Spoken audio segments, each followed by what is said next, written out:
다음은 회계거래의 결합관계를 표시한 것이다. 옳지 않은 것은 수선비 10만 원을 현금으로 지급하였다. 수선비는 비용의 발생이고 현금은 자산의 감소니까 1번은 맞죠. 정수기 50만 원을 현금으로 구입하였다. 정수기는 비품이니까 자산의 증가가 되죠. 현금이 나갔으니까 자산의 감소가 되는데 지금 비용의 발생이니까 2번이 틀린 거 맞네요. 다음 중 현금 및 현금성 자산 금액을 모두 합하면 어떻게 되는가? 우선 타임 발행 당좌 수표는 타임 발행, 동전 발행 같은 말인데 현금이에요.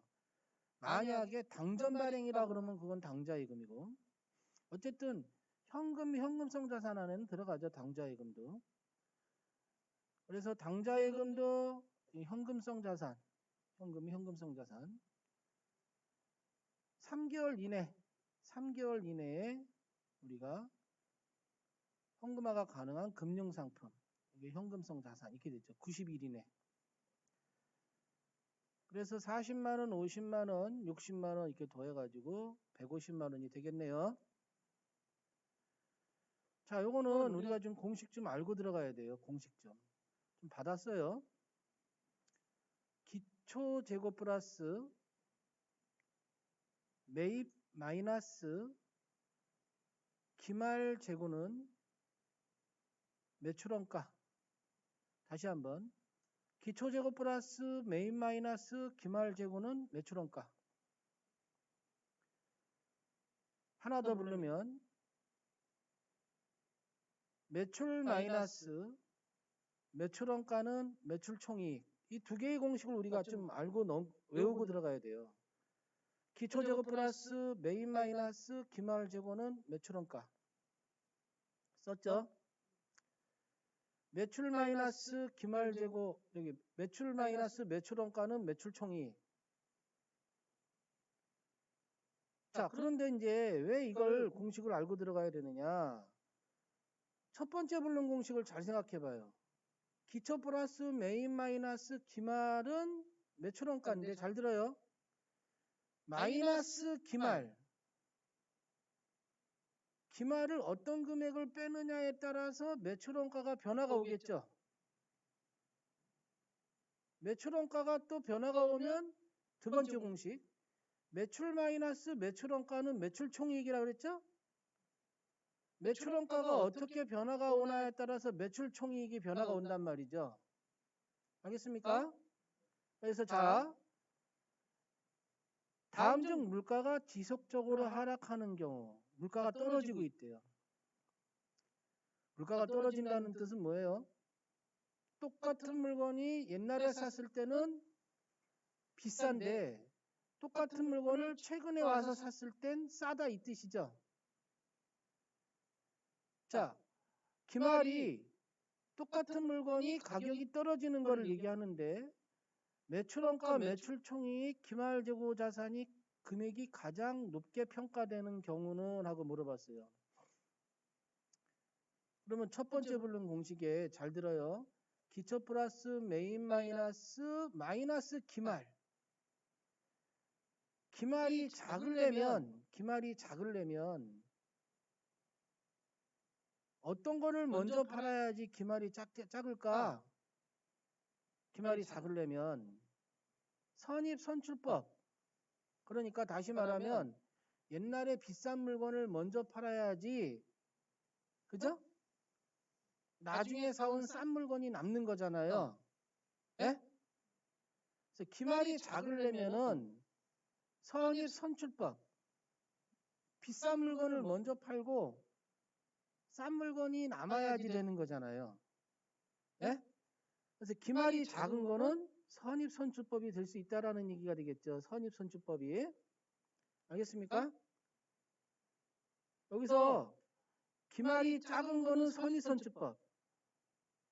그런데 기말 재고가 가장 높은 거를 찾아달라고 하잖아요. 기말 재고가 가장 높은 거. 그러면 나중에 사온 물건이 어떻게 돼요? 싼 물건이니까 물가가 하락하는 거니까 나중에 들어온 물건이 싼 물건이죠. 그거를 먼저 팔면은 옛날에 사온 물건이 남겠죠. 그죠? 그래서 기말재고가 높게 평가되는 건 그러면 무슨 법? 후입선출법이 되겠죠. 그럼 후입선출법이 기말재고가 높은 거가 되는 거예요. 기말재고는 높게 잡히려면 후입선출법이 돼야 돼. 그러면 자, 공식 첫 번째 부른 게 뭐예요? 기초 플러스 메인 마이너스 기말인데 마이너스 기말이라 그랬죠, 금방. 마이너스 기말을 작게 빼야지 매출원가가 크겠죠. 그러면 결국에 선입선출법이 기말재고를 먼저 판 거를 먼저 사온 걸 먼저 파니까 나중에 작은 물건이 싼 물건이 남는 게 선입선출법이니까 매출원가는 선입선출법이 크겠죠. 그죠? 자, 그러면 매출원가가 제일 작은 방법은 그러면 결국에 후입선출법이 작으니까 매출 마이너스 매출원가는 매출총익이라고 그랬죠? 예? 그러니까 매출 마이너스 매출원가는 매출총익이라니까 결국에는 매출원가가 어떻게 빠지느냐에 따라서 작은 금액의 매출원가가 빠지면 이익은 커지겠죠. 그죠? 그러니까 후입선출법이 매출총익이 되니까 3번이 답이 된다는 얘기가 되는 거예요. 예? 그래서 기말재고를 어떻게 빼느냐에 따라서 매출원가에 영향이 오고 매출원가에 영향이 오느냐에 따라서 매출총익에 영향이 오는데 여기서 높게 평가되는 걸 찾으니까 이렇게 된다 이렇게 얘기가 되는 거예요. 다음 중 유형자산의 정의와 인식 조건에 해당하지 않는 것은 자산으로부터 발생하는 미래 경제적 효익이 기업에 유입될 가능성이 매우 높다. 자산의 원가를 신뢰성 있게 측정할 수 있다. 기업의 정상적인 영업활동 과정을 판매를 목적으로, 이건 재고자산이죠. 판매 목적으로 쌓는 자산은 무슨 자산? 재고자산이죠. 2020년 5월 2일 단기 시세 차익을 목적으로 주식을 200주를 취득하였는데 5만 원과 함께 액면금액 5천 원 현금으로 지급하였다. 5천 원에 200주를 취득했대요. 그런데 이 취득시 분계가 어떻게 돼요? 취득시 분계가 모든 자산을 살 때 들어간 재비용은 다 자산 안에 포함하지만 딱 하나 단기 매매 증권에 대해서는 따로 수수료 비용으로 본다 그랬어요. 그래서 곱하기 하면은 5, 20 하면 100만 원이 되죠. 5만 원 곱하기 200주. 그래서 100만 원이 되는데 수수료 비용을 따로 봤단 말이죠. 이게 수수료 비용을 따로 봤어요. 그죠? 그래서 105만 원의 현금이 자산의 감소로 나가고요.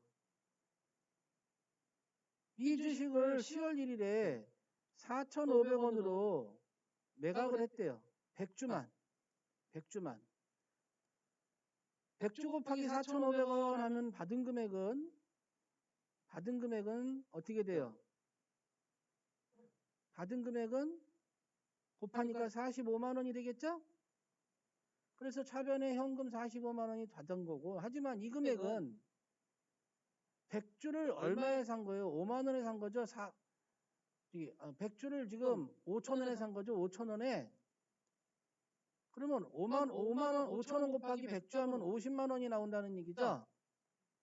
50만 원이. 그러면 결국에 팔았을 때 이 100주를 팔았을 때 손실이 단기 매매 증권 처분 손실 또는 단기 투자 자산 처분 손실 이렇게 5만 원이 생긴다는 얘기예요. 일단 분계는 이해가 가죠? 근데 여기서 중요한 건 뭐예요? 요 말이 중요한 거죠. 매각 시점이니까 수수료 비용 이거 신경 쓰지 말고 매각된 시점에서 손익에 영향을 바르게 설명한 것은 했으니까 매각된 시점은 이게 매각된 시점이잖아요. 그죠? 그러니까 매각된 시점에 비용은 5만 원이 나오죠? 손실 5만 원.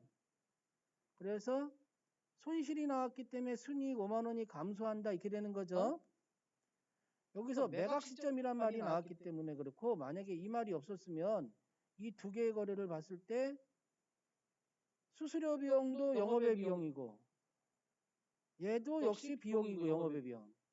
그러면 결국에는 이 매각 시점이 아니고 전체 시점으로 보면 비용이 10만 원 발생하는 거죠. 근데 여기서 매각 시점으로 봤으니까 이 5만 원만 잡아서 감소한다 이렇게 본 거예요. 기중에 수익 계정으로 회계 처리한 임대료 계정으로 처리했대요. 금액 중 차기분이 포함되어 있다. 자, 임대료를 다 받았는데 그 임대료 분계 중에서 이번 연도 받지 않아도 되는 임대료가 이 안에 있다는 거죠. 그러면 다음 연도 임대료를 우리가 예를 들면 임대료를 받으면 우리가 수익으로 다 잡았는데 12월 달에 가보니까 이번 연도에 받지 않아도 되는 걸 받아놨네 이렇게 된 거란 얘기예요. 그러면 걔를 우리가 회계 처리할 때 어떻게 분개해요? 차변에 야, 이 다음 연도 임대료는 다음 연도로 넘겨야 돼. 임대료를 없애고 그거는 다음 연도 거니까 선수 수익으로 처리해야 돼. 이렇게 된다는 얘기죠. 근데 이 분개를 누락한 경우라고 써 있어요. 어떻게 영향이 오느냐? 이건 수익의 소멸이에요. 수익의 소멸. 이 임대료는 차변에 왔으니까 수익이 감소한 거죠. 그리고 이거는 부채의 증가예요. 즉, 이 회계 처리를 해야 되는데 이 회계 처리를 누락한 경우니까 수익을 소멸시키지 않은 거죠. 부채를 잡아야 되는데 부채를 잡지 않은 거죠. 결국에는 수익이 많이 잡혀 있을 거다. 이걸 줄이지 않았으니까. 부채를 잡아야 되는데 부채를 안 잡았으니까 부채가 덜 잡힌 거다. 이렇게 1번이 된다는 얘기예요. 주식 배당 시 자본금 및 이익 잉여금의 변화에 대해 올바르게 짝지어진 것은 주식으로 배당하는 경우 발행 주식의 액면 금액을 배당액으로 하여 자본금이 증가하죠. 주식을 배당하면 주식을 발행한 준 거나 마찬가지니까. 주식회사는 주식을 주면은 자본금이 증가하는 거예요. 그리고 잉여금, 2월 이익 잉여금이 감소하게 되겠죠. 그래서 잉여금은 감소하죠. 회계 처리하면 당연히 차변에 2월 이익 잉여금 대변에 자본금 이런 분개가 되는 거예요. 그래서 자본금은 증가하고 잉여금은 감소한다. 다음 중 재화의 판매에 대한 수익 인식 요건에 해당하지 않는 것은 재화의 판매라 해서 재화의 판매. 재화는 뭐예요? 재산의 가치가 있는 눈에 보이는 유체물과 무체물이 재화죠. 재화의 수에 따른 유의적인 이용과 보상이 당연히 구매자. 판매자는 판매한 재화에 대하여 소유권이 있을 때 통상적으로 행사하는 정도나 관리나 효과적인 통제를 할 수 없다. 거래와 관련해 발생했거나 발생한 원가를 신뢰성 있게 측정할 수 있다. 여기에서 중요한 체크는 이거죠. 재화의 판매. 이 진행률은 되게 용역을 보는 거죠. 건설업 같은 경우 진행률을 많이 보죠. 그래서 용역의 매각을 봤을 때 진행률, 용역을 봤을 때 진행률을 따지죠. 원가에 대한 다음 설명 중 틀린 것은 직접 재료비와 직접 노후비는 기본 원가, 그리고 직접 노후비는 깍두기로서 직접 노후비와 제조 간접비는 기본 원가에도 속하고 가공 원가에도 속한다 이렇게 설명을 했었고, 조업도가 증가함에 따라 고정비는 조업도가 증가하면 일정하게 나가는 고정비는 감소하죠. 조업도가 증가하면 단위당 고정비는 감소하죠. 단위당 고정비는 감소하고 그리고 변동비는 일정하게 되죠. 변동비는.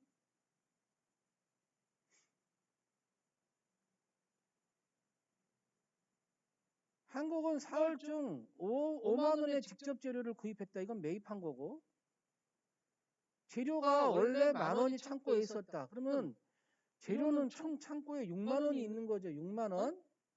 그런데 여기 봐봐요.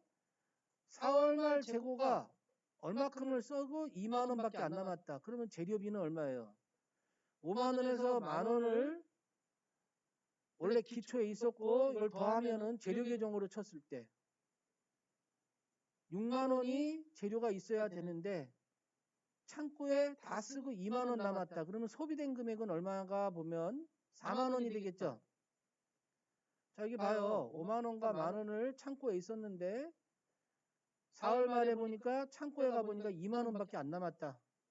그러면 4월 달에 쓴 재료비는 얼마인가? 빼면 4만 원이죠.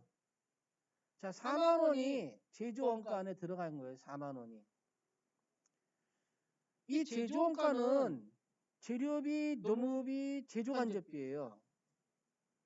이 제조원가는 재료비, 노무비, 제조간접비인데 이 제조원가 안에 4만 원이 들어간 겁니다. 예? 그럼 20만 원에서 4만 원 빼면 얼마예요? 이 재료비, 노무비, 제조간접비라 그랬잖아. 근데 20만 원에 4만 원 들어갔으니까 재료비 제외한 나머지는 16만 원이죠. 16만 원 제조간접비 3만 원을 빼게 되면은 노무비 금액이 나오죠. 그죠? 16만 원에서 3만 원 빼면 노무비 금액이 13만 원 나오겠죠? 예? 그래서 2번 13만 원이다. 이렇게 되는 거죠. 다음 중 실제 개별원가 계산과 정상 개별원가 계산에 대한 설명으로 옳지 않은 것은 선생님이 진도 나갈 때 얘기했죠.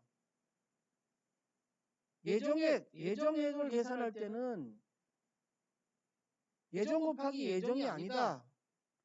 기억나나요? 체크 안 하고 예정 곱하기 예정이 아니다. 이런 얘기 했었잖아요. 그러니까 얘가 예정액이고 얘가 지금 예정액이고 이러다 보니까 예정액이 맞겠지 이렇게 착각한다 그랬잖아요. 예정 곱하기 예정이 아니다 그랬잖아요. 기억나죠? 예정 배분 곱하기 얘가 실제단 말이에요. 얘가 실제 조업도가 우리가 예정액이 나오는 거다라는 얘기죠. 그래서 4번이 잘못됐다 이 얘기예요. 다음 자료를 이용하여 매출원가를 계산하면 자 우리가 도매업일 때는 기초상품재고액 플러스 순매입액 마이너스 기말상품재고액은 매출원가지만 제조업일 때는 봐봐요 여기 기초제품 플러스 여기 기초제품 플러스 완성품 이게 다른 말로 완성품이에요. 이게 왜 완성품이냐? 이게 여기서 넘어온 거니까. 얘를 분개하면 완성품 분개라면 차변의 제품, 대변의 제공품 이렇게 되잖아요. 그래서 일로 넘어온 거예요. 완성품. 기초제품 플러스 완성품 마이너스 기말제품 이꼴로 매출원가잖아요. 제품 매출원가. 자 여기서 얘랑은 그냥 나와 있잖아요. 기초제품 50만원 내 마우스 보이죠? 기말제품 25만원 이렇게 있잖아. 그러면 이 문제에서 얘네 두 개를 여기다 갖다 집어넣었으니까 나머지 자료 가지고 완성품을 찾으면 되는 거죠. 그러니까 이 기초제품이 여기 있고 기말제품이 여기 있으니까 이 완성품을 찾으면 되는데 이 완성품은 결국에 얘 더하기 얘 빼면 되는 거죠. 그림으로 얘기하면 기초제공품에 제조비용 더해서 기말제공품 빼면은 완성품이 나오는 거잖아요. 그러니까 이거에서 이걸 더해서 이걸 빼면은 완성품이 95만 원 나오고 95만 원이 일로 넘어온 거고 기초제품과 완성품 더해서 기말제품을 빼면은 매출원가가 나오는 거죠. 그래서 120만 원이 나오는 거죠. 진도 나갈 때 이거는 외워야 된다 그랬잖아요. 제공품 계정 이쪽에는. 다음 중 면세는 부가세를 면제해 주는 거죠. 수돗물 면세고 도서신문도 면세죠. 토지가 면세죠. 토지의 공급 이것도 면세가 되죠. 그래서 기역, 니은, 미음, 비읍 이렇게 해서 3번이 되겠죠. 부가가치세 과세 사업을 영위하던 사업자가 폐업할 때 남아있는 폐업시 잔존제와 시가를 보는 거죠. 공정시가.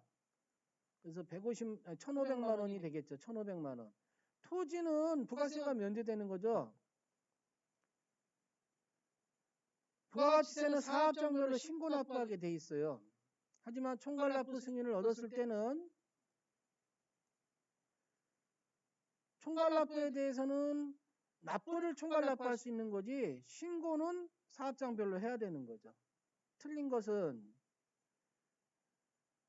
주사업장 총괄납부랑 사업장이 둘 이상 있는 사업자가 일정한 요건을 갖춘 경우 각 사업장의 납부세액 및 환급세액을 환산하여 주된 사업장에서 총괄납부할 수 있는 제도가 맞는 거고, 주사업장 총괄납부 제도는 세액의 납부만 총괄하는 것이 원칙이나 이걸 얘기하는 거죠. 별도로 신청하는 경우 신고가 가능하다 그랬지만 주사업장 총괄납부니까 납부만 가능한 거예요. 납부만.